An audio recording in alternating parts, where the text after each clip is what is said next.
Today's story is The Three Brothers' Gift. Let's listen together.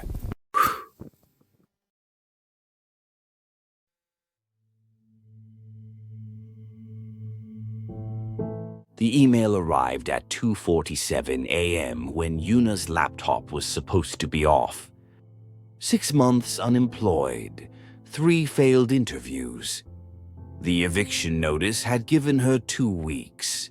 She'd stopped sleeping, just staring at the ceiling, calculating which bills to abandon first. The notification pulsed blue in the darkness. She reached for it the way drowning people reach for anything. No sender. Subject line, skill assessment opportunity. $200,000. That's all it said. That number and an address, and at the bottom one sentence that stopped her breath. Your father had the same gift before he disappeared. She hadn't thought about him in 15 years, not since the night he'd kissed her forehead, whispered, "I'll fix everything," and never came home. They'd found his car at the docks, empty. No body, just gone. Yuna typed 2 words, "I accept."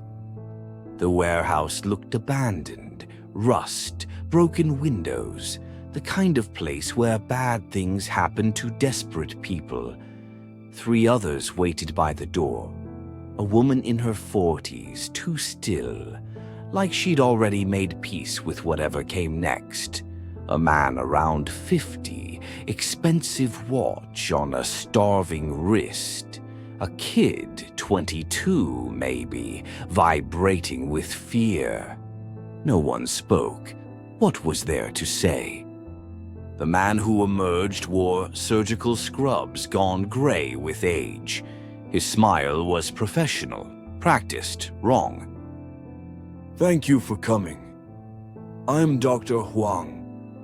Your fathers were here before you. Some of them succeeded. Please follow me. Inside, the warehouse had been transformed into something surgical. White lights, steel tables, and 3 glass chambers standing in the center like vertical coffins filled with cloudy liquid. There were people inside them, floating, eyes closed, skin gone translucent, waxy, dissolving, alive. What the fuck? Your assessment. Each of you inherited something from your fathers. Exceptional abilities we've been tracking for 23 years. You'll demonstrate these abilities through trials. Those who succeed receive payment and freedom. Those who fail... He gestured to the chambers. Continue contributing to research. We can leave. The doors locked behind you. You accepted the terms when you replied. As far as anyone knows, you're voluntary research subjects, legally protected. Yuna felt the trap close. She looked at the chambers, at the people dissolving inside them, and something cold settled in her chest. What are the trials? Dr. Huang smiled and walked to the first chamber. The woman inside opened her eyes, stared directly at Yuna. Her mouth moved in the liquid. Help me. Subject 7. She failed infiltration.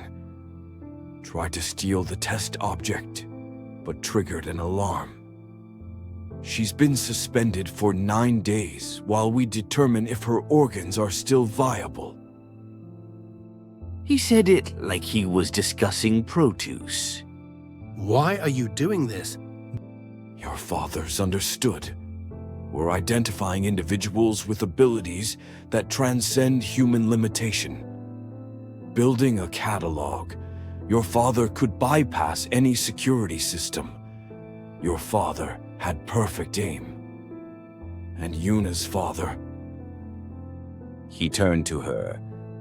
Could restore anything. Broken bones, torn tissue. He made it to the final trial, failed only because he couldn't restore himself. He walked to the third chamber. Yuna followed, dread building. The figure inside was male. Older, the same translucent decay, but she knew the shape of his face.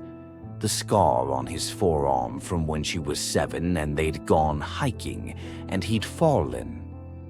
Her father floated in the liquid, barely breathing. No. 15 years. We keep him alive because his genetic material proved invaluable. And because we hope to find someone with his gift, strong enough to complete what he couldn't. Yuna's vision blurred. 15 years. While she'd grown up alone, thinking he'd abandoned her, he'd been here, trapped, suspended. The trials begin now. Ms. Park, infiltration. Mr. Kim, precision. And Yuna, restoration. Unless anyone would prefer the chambers immediately.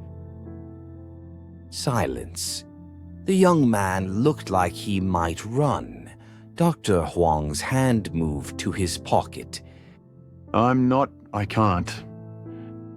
The kid dropped. Blood spread across concrete. Dr. Huang holstered the pistol. We need willing participants for scientific validity, but we also need participants. His organs won't go to waste. 2 figures emerged from shadows, dragging the body away. The woman, Park, didn't flinch. Kim looked gray. Yuna couldn't stop staring at her father's chamber. Let's begin. Park's trial was in an adjacent room. Through a window, Yuna watched her enter a vault. A metal box sat on a pedestal in the center. 17 security measures. Pressure, motion, thermal, and others I won't specify. She has 1 attempt.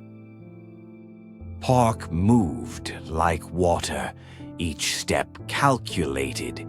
She avoided the obvious sensors, the visible cameras. She was 3 feet from the box when...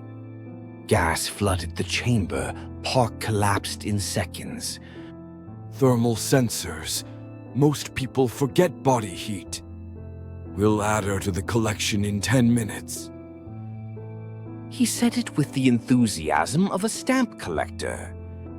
Mr. Kim, your turn. Kim's trial was worse, not targets, chambers, with people inside. Each chamber has a release valve. A perfect shot punctures it, drains the fluid, saves them. An imperfect shot shatters the glass and kills them instantly. You have 3 attempts. Kim's hands shook as he lifted the rifle. These are people.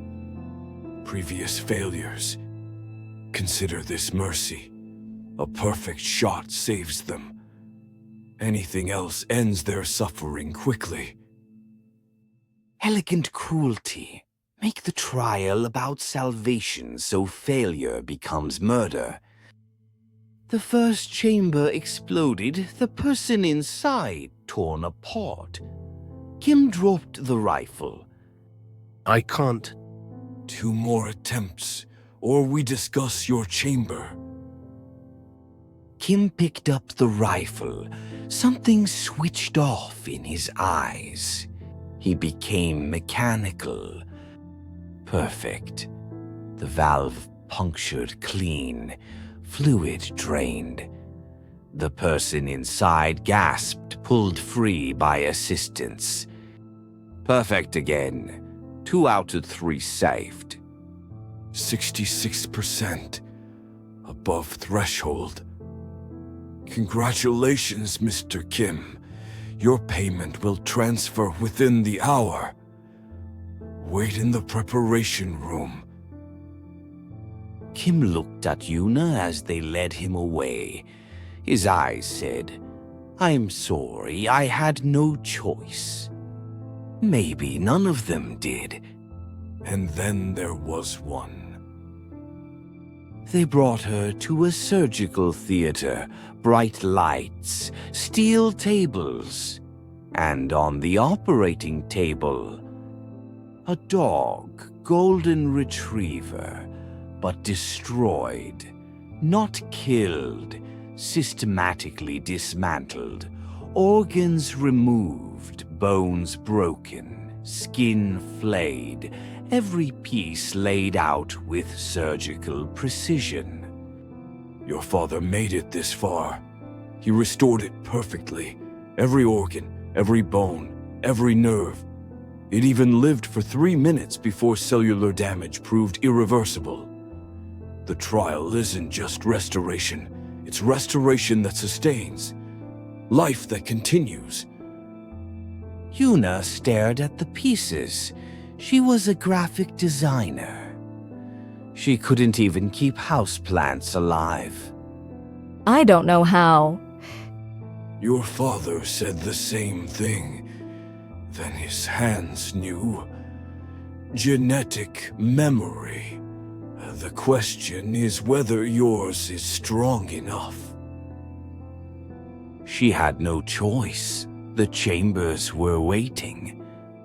She reached for the heart, cold, lifeless.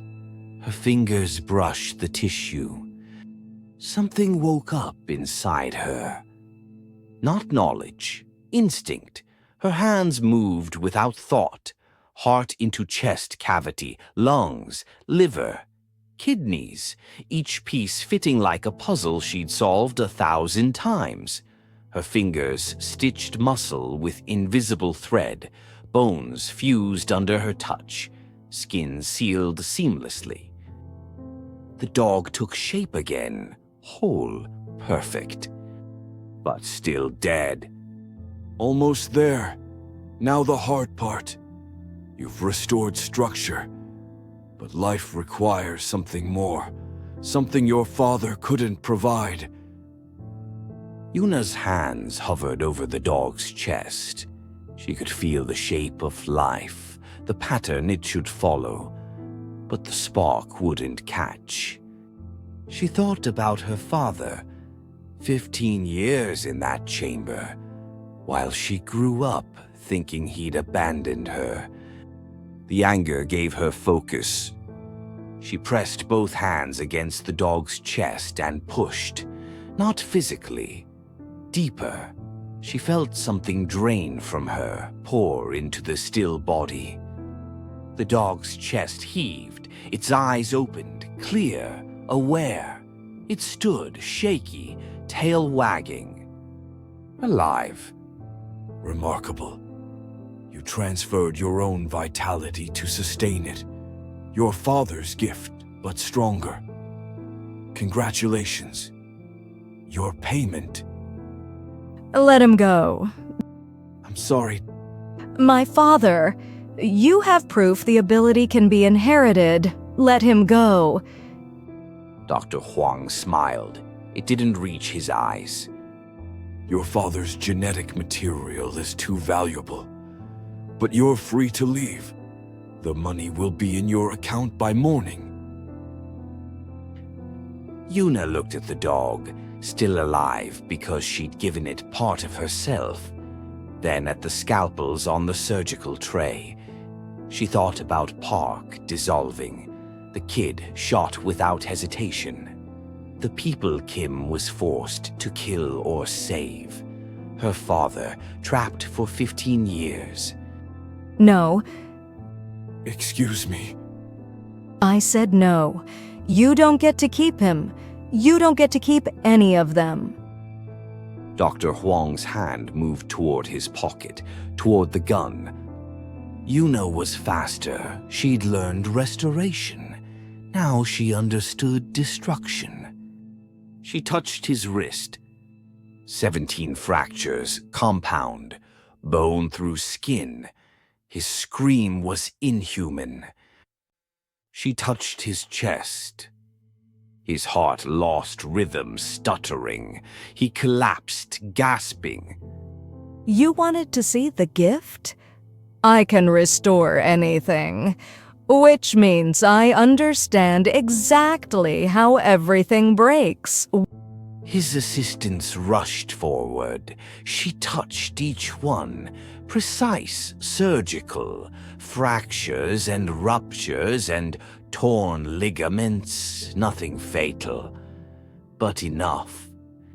She walked to the chambers. The control panel was simple. She drained each one, pulled the subjects free. Her father's chamber last. He was lighter than she expected. 15 years had withered him, but he was alive. She pressed her hands against his chest and pushed. Her vitality poured in. The translucence faded. Color returned. His eyes opened. You know. His voice was raw, unused for 15 years. We're leaving. She helped him walk. The others, the ones she'd freed, followed. Pork, weak from gas. The 2 Kim had saved.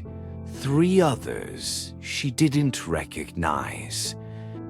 Behind them, Dr. Huang was shouting into a phone, broken arm hanging useless. But Yuna had destroyed the locks. Outside, torrential rain. Yuna stood in the downpour, holding her father up, feeling the hollow exhaustion of what she'd done. She'd given away too much of herself. Restoring the dog, healing her father, breaking Dr. Huang. Each act had drained something essential. You shouldn't have come. You shouldn't have stayed. I didn't have a choice. They have others. Facilities like this in 6 cities. They've been collecting people like us for decades. The weight of that knowledge, this wasn't over. They'll come for you now. Let them. She looked at the others. Each would have their own gift. And now they were all marked, all hunted. The sound came from multiple directions. Dr. Huang had called reinforcements. Yuna touched her father's face. The life she'd restored was already fading. She'd given too much. The restoration wouldn't hold. I thought if I completed the trials, they'd leave you alone. I was wrong. They'll never stop. Then we don't run. She turned back toward the warehouse. The others followed, not because they had a plan, because there was nowhere else to go. Inside, Dr. Huang had managed to sit up, cradling his broken arm. He smiled when he saw them return. Wise choice. Surrender now and... We're not surrendering. She walked to the chambers, to the machinery that kept people suspended, preserved, half alive. She understood it now the same way she understood hearts and bones and tissue. She placed her hands on the console. The chambers began to fill, but not with preservation fluid. Something else, something she pulled from deep inside herself, the last dregs of vitality she possessed. The liquid glowed faintly, pulsing. You wanted to study exceptional people. Let's give you something to study. She activated all chambers at once. Liquid flooded the warehouse, knee-deep, rising. It touched Dr. Huang and he began to scream. Not from pain, from change. The restoration fluid didn't just heal, it transformed. It found every broken thing and fixed it. Every weakness, every flaw, every limitation. But there was a cost. The human body wasn't meant to be perfect. Pushed past its limits, it became something else. Dr. Huang's broken arm healed, then kept healing. Bone grew through skin, creating spurs, plates. His assistants transformed too, bodies optimizing beyond recognition. Perfect and monstrous. Yuna, what have you done? Finished your trial. The liquid drained her completely. She felt herself fading, becoming translucent like the subjects. Trading her life for this. Armed men poured through the doors. They saw the glowing liquid, the transforming bodies, opened fire. The bullets did nothing. Dr. Huang stood, his new form already adapting, bone plates deflecting rounds. His assistants moved with inhuman speed, disarming the gunmen. And the liquid kept spreading, through the floor, into drainage, into the city water. Yuna's last gift, restoration for everyone, transformation for all. You've doomed us. Or saved us. She couldn't tell anymore. She collapsed. Her father caught her, but he was fading too. The restoration was temporary, borrowed time. Did I pass? Barely a whisper. You exceeded it. The warehouse filled with screams and gunfire and the sound of bodies breaking and remaking. Outside, rain carried traces of glowing liquid into streets, drains, into a city of 10 million. Yuna closed her eyes, hollow, empty, used up, but not afraid. She'd learned her father's gift, mastered it, turned it into a weapon. Restoration without consent, transformation without permission. The same violation done to them, returned 1,000-fold. 3 weeks later, Yuna woke in a hospital room she didn't recognize. Her father sat beside her bed, looking solid. Real. The restoration had taken permanently. You've been unconscious for 19 days. The others? Scattered. Park disappeared. Kim left the country. The rest, we don't know. He paused. The contamination is spreading, not just water. People who changed are changing others through contact. Blood, saliva, skin, exponential. Good. Yuna, They wanted exceptional people. Now everyone gets to be exceptional. See how they like being harvested. the changes aren't always beneficial. Some are becoming monstrous, violent, bodies optimizing for survival, not morality. Like Dr. Huang. He's alive. Him and his assistants, gone underground, organizing. The transformed are being recruited. Yuna sat up. Her body felt different, stronger. She looked at her hands, faint traceries of light beneath skin like circuitry. What happened to me? You gave everything to create the transformation, but you were the source. Some stayed in you, concentrated. You're not just restored, you're the template. The first of what we're all becoming.